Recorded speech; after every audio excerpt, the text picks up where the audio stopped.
نیمګړی ژوند د تنهایی د بیلتا پلار جانا ترانه لاړلی یتیم شوم زه بس یو می ته هم پرېښودم تنها پلار جانا ترانه لاړلی یتیم شوم زه نیمګړی ژوند د تنهایی. بسم الله الرحمن الرحيم فأما من أوتي كتابه بيمينه فيقول هاؤم اقرءوا كتابيه إني ظننت أني ملاق حسابيه فهو في عيشة راضية قطوفها دانية كلوا واشربوا هنيئا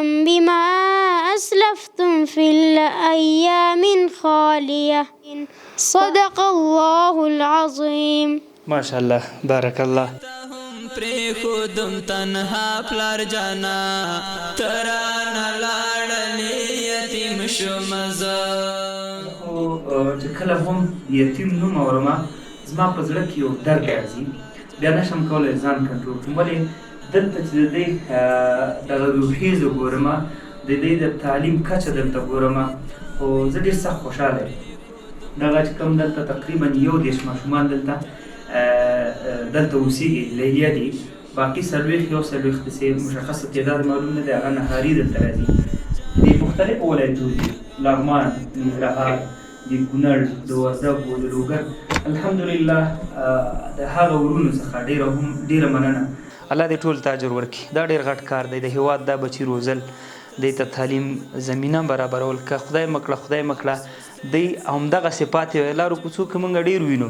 چا به د موټرو شیشې صفا کولې، د چا به په غاړو کې د رنګ بوتل و، د چا به په لاس کې دودونه وه، چې د دې سرنوشت معلوم به نه و. خو اوس لله الحمد پوهېږې څو سپارې هم یادې کړي قاري صاحبانو؟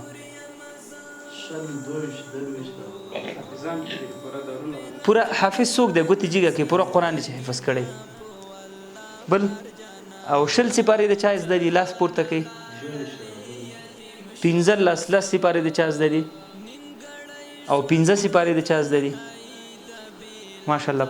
بار زه چې هر ځای ته ځم د حدیث د رسول الله صلی الله علیه وسلم تاسو ته کوم، خصوصا چې دغه طبقې خلکو سره زه مخامخ شم، وایي زه او د یتیم کفالت کوونکی په جنت کې سره داسې وي چې د داسې یو شخصیت سره چې الله په هغه عاشق دی، هغه وایي چې ما سره به د یتیم کفالت کوونکی په جنت کې داسې.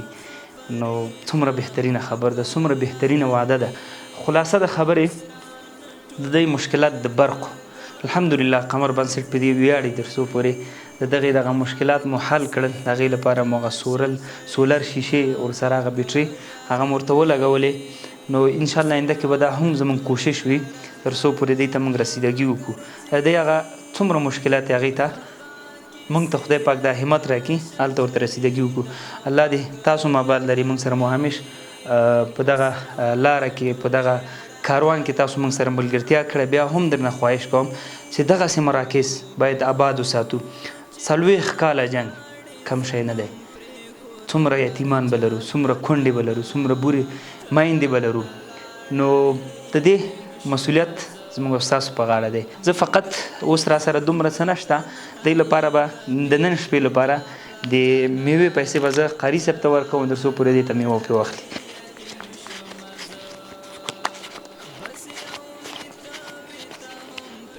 ښه قاري صاحب زه به دته دا ورکړم، ته به داسې چلو کې دی لپاره به نن شپې لپاره میوه واخلې. صحیح ده؟ دا واخله. ډېره مننه. نور مو الله هم خوشحاله لره. خدای پاک دې تاسو ذهنونو کې برکت واچوي تر څو پورې قرآن مجید ډېر زر حفظ وکړي. ښې سبقیانې قسم دی دغه لوی جهان راته نیمګړی ښکاري ځکه چې محبت محبته برق خو به ډېر ته راته سختي وه، ګرمي ډېره وه، اوس څنګه دی؟ اوس الحمدلله اوس ښه ده. اوس ښه ده دغه سولر تختو سره خو تقریبا څو فیصده مشکلات حل شوي ډیر مشکلات حل شي اوس چې برق لاړ شي بیا خو په تیاره هم نه وي که نه شپې کې ګرمي هم نه وي ها نو زړونه خو به هم دعا کېږي چې کومک مرسته کړي نور څه غواړئ موږ دلته نه غواړو موږ د خوراک لپاره زمینه برابره کړي د شپې خو دلته اوسېږئ ښه الحمدلله تختې مو ورته ولګولې نو هغه برق کوم مسله خو حل شوه اوس راځو دلته دی نوې آبادي شروع کړه هغلته توامخوري لپاره خو طبعا توامخوري چې وي هغلته به میز کرسۍ چوکۍ محبت همداسې ده که نه دې ته به ضرورت وي که نه ضرورت بله موضوع هره شپه خو لوبیا او دال نه خوړل کېږي نو بل شی هم ورسره ضرور دي که نه څنګه واله که لوبیا او دال هره شپه خوند کوي څه شی باید ورسره وخورې ښه غوښه او بل څه شی لوبیا ښه طبعا هر څه ته به یې زړه کېږي راځي داسې ترتیب ورته برابر شي چې دې درسو پورې خوشحاله دی 21 یتیمان دلته لیلیه دي کېدای شي کم وخت زیات و کم